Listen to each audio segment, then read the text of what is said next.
Welcome, my dear friends. I hope you're doing well. Take a deep breath and let yourself settle in. This is your time to relax, to let go of the day's busyness, and just be. As you listen, allow the words to gently wash over you, helping you unwind and find calm. There's nothing you need to do. Just breathe, rest, and let the story carry you into a peaceful, easy place. Let's begin. A Study in Scarlet by Sir Arthur Conan Doyle. Chapter 1. Mr. Sherlock Holmes. In the year 1878, I took my degree of Doctor of Medicine of the University of London, and proceeded to Netley to go through the course prescribed for surgeons in the army. Having completed my studies there, I was duly attached to the 5th Northumberland Fusiliers as assistant surgeon. The regiment was stationed in India at the time, and before I could join it, the Second Afghan War had broken out. On landing at Bombay, I learned that my corps had advanced through the passes and was already deep in the enemy's country. I followed, however, with many other officers who were in the same situation as myself, and succeeded in reaching Kandahar in safety, where I found my regiment, and at once entered upon my new duties. The campaign brought honours and promotion to many, but for me it had nothing but misfortune and disaster. I was removed from my brigade and attached to the Berkshires, with whom I served at the fatal Battle of Maiwand. There I was struck on the shoulder by a Jezail bullet, which shattered the bone and grazed the subclavian artery. I should have fallen into the hands of the murderous Ghazis had it not been for the devotion and courage shown by Murray, my orderly, who threw me across a pack horse and succeeded in bringing me safely to the British lines. Worn with pain and weak from the prolonged hardships which I had undergone, I was removed, with a great train of wounded sufferers, to the base hospital at Peshawar.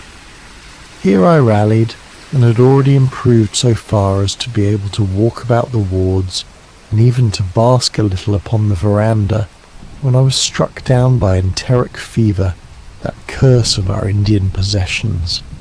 For months my life was despaired of, and when at last I came to myself and became convalescent, I was so weak and emaciated that a medical board determined that not a day should be lost in sending me back to England.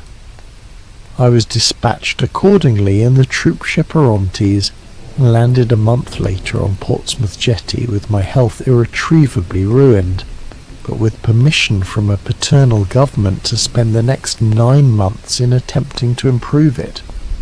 I had neither kith nor kin in England, and was therefore as free as air, or as free as an income of 11 shillings and sixpence a day will permit a man to be.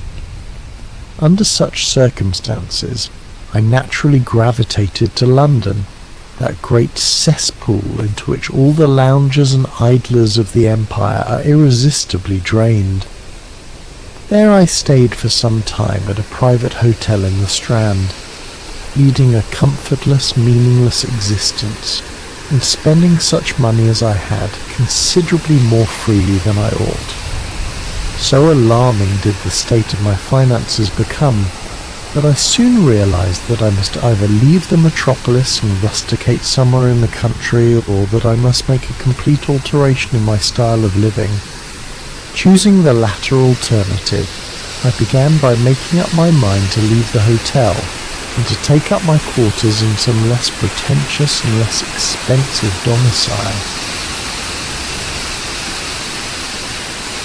On the very day that I'd come to this conclusion, I was standing at the Criterion bar, when someone tapped me on the shoulder, and turning round I recognized young Stamford, who had been a dresser under me at Bart's. The sight of a friendly face in the great wilderness of London is a pleasant thing indeed to a lonely man. In old days, Stamford had never been a particular crony of mine, but now I hailed him with enthusiasm, and he, in his turn, appeared to be delighted to see me.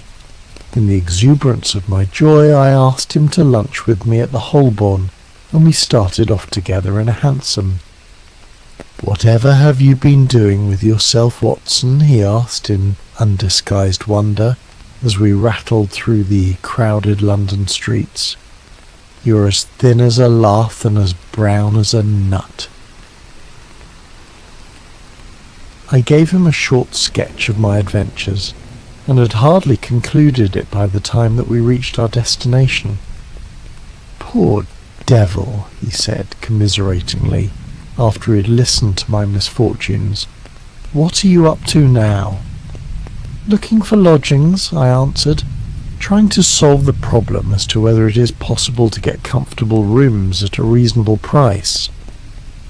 "That's a strange thing," remarked my companion. "You are the second man today that has used that expression to me." "And who was the first?" I asked. "A fellow who is working at the chemical laboratory up at the hospital. He was bemoaning himself this morning because he could not get someone to go halves with him in some nice rooms which he had found and which were too much for his purse." "By Jove," I cried, "if he really wants someone to share the rooms and the expense, I am the very man for him. I should prefer having a partner to being alone." Young Stamford looked rather strangely at me over his wine-glass. "You don't know Sherlock Holmes yet," he said. "Perhaps you would not care for him as a constant companion." "Why? What is there against him?" "Oh, I didn't say there was anything against him. He's a little queer in his ideas, an enthusiast in some branches of science. As far as I know, he is a decent fellow enough." "A medical student, I suppose," said I. "No, I have no idea what he intends to go in for. I believe he is well up in anatomy, and he is a first-class chemist, but as far as I know he has never taken out any systematic medical classes. His studies are very desultory and eccentric, but he has amassed a lot of out-of-the-way knowledge which would astonish his professors." "Did you never ask him what he was going in for?" I asked. "No. He is not a man that it is easy to draw out, though he can be communicative enough when the fancy seizes him." "I should like to meet him," I said. "If I'm to lodge with anyone, I should prefer a man of studious and quiet habits. I'm not strong enough yet to stand much noise or excitement. I had enough of both in Afghanistan to last me for the remainder of my natural existence. How could I meet this friend of yours?" "He's sure to be at the laboratory," returned my companion. "He either avoids the place for weeks, or else he works there from morning to night. If you like, we shall drive round together after luncheon." "Certainly," I answered, and the conversation drifted away into other channels. As we made our way to the hospital after leaving the Holborn, Stamford gave me a few more particulars about the gentleman whom I proposed to take as a fellow lodger. "You mustn't blame me if you don't get on with him," he said. "I know nothing more of him than I have learned from meeting him occasionally in the laboratory. You proposed this arrangement, so you must not hold me responsible." "If we don't get on, it will be easy to part company," I answered. "It seems to me, Stamford," I added, looking hard at my companion, "that you have some reason for washing your hands of the matter. Is this fellow's temper so formidable, or what is it? Don't be mealy-mouthed about it, It is not easy to express the inexpressible," he answered with a laugh. "Holmes is a little too scientific for my tastes. It approaches to cold-bloodedness. I could imagine his giving a friend a little pinch of the latest vegetable alkaloid, not out of malevolence, you understand. but simply out of a spirit of inquiry in order to have an accurate idea of the effects. To do him justice, I think that he would take it himself with the same readiness. He appears to have a passion for definite and exact knowledge. Very right, too. Yes, but it may be pushed to excess. When it comes to beating the subjects in the dissecting rooms with a stick, it is certainly taking rather a bizarre shape. Beating the subjects. Yes, to verify how far bruises may be produced after death. I saw him at it with my own eyes. And yet you say he is not a medical student. No, heaven knows what the objects of his studies are. But here we are, and you must form your own impressions about him. As he spoke, we turned down a narrow lane and passed through a small side door, which opened into a wing of the great hospital. It was familiar ground to me, and I needed no guiding as we ascended the bleak stone staircase and made our way down the long corridor with its vista of whitewashed wall and dun-coloured doors. Near the further end, a low arched passage branched away from it and led to the chemical laboratory. This was a lofty chamber, lined and littered with countless bottles. Broad, low tables were scattered about, which bristled with retorts, test tubes, and little Bunsen lamps with their blue flickering flames. There was only one student in the room, who was bending over a distant table absorbed in his work. At the sound of our steps he glanced round and sprang to his feet with a cry of pleasure. "I found it! I found it!" he shouted to my companion, running towards us with a test tube in his hand. "I found a reagent which is precipitated by hemoglobin and by nothing else." Had he discovered a gold mine, greater delight could not have shone upon his features. "Dr. Watson, Mr. Sherlock Holmes," said Stamford, introducing us. "How are you?" he said cordially, gripping my hand with a strength for which I should hardly have given him credit. "You have been in Afghanistan, I perceive." "How on earth did you know that?" I asked in astonishment. "Never mind," said he, chuckling to himself. "The question now is about hemoglobin.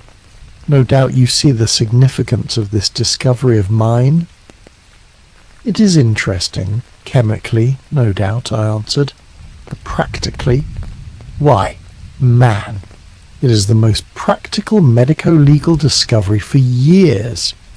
Don't you see that it gives us an infallible test for blood stains? Come over here now." He seized me by the coat sleeve in his eagerness, and drew me over to the table at which he had been working. "Let us have some fresh blood," he said, digging a long bodkin into his finger, and drawing off the resulting drop of blood in a chemical pipette. "Now, I add this small quantity of blood to a litre of water. You perceive that the resulting mixture has the appearance of pure water. The proportion of blood cannot be more than 1 in a million.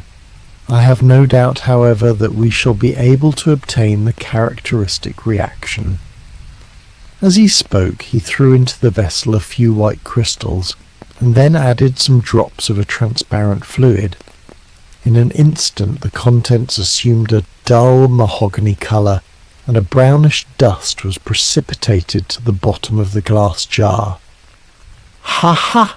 he cried, clapping his hands, and looking as delighted as a child with a new toy. "What do you think of that?" "It seems to be a very delicate test," I remarked. "Beautiful, beautiful. The old Giacomo test was very clumsy and uncertain. So is the microscopic examination for blood corpuscles. The latter is valueless if the stains are a few hours old. Now, this appears to act as well whether the blood is old or new.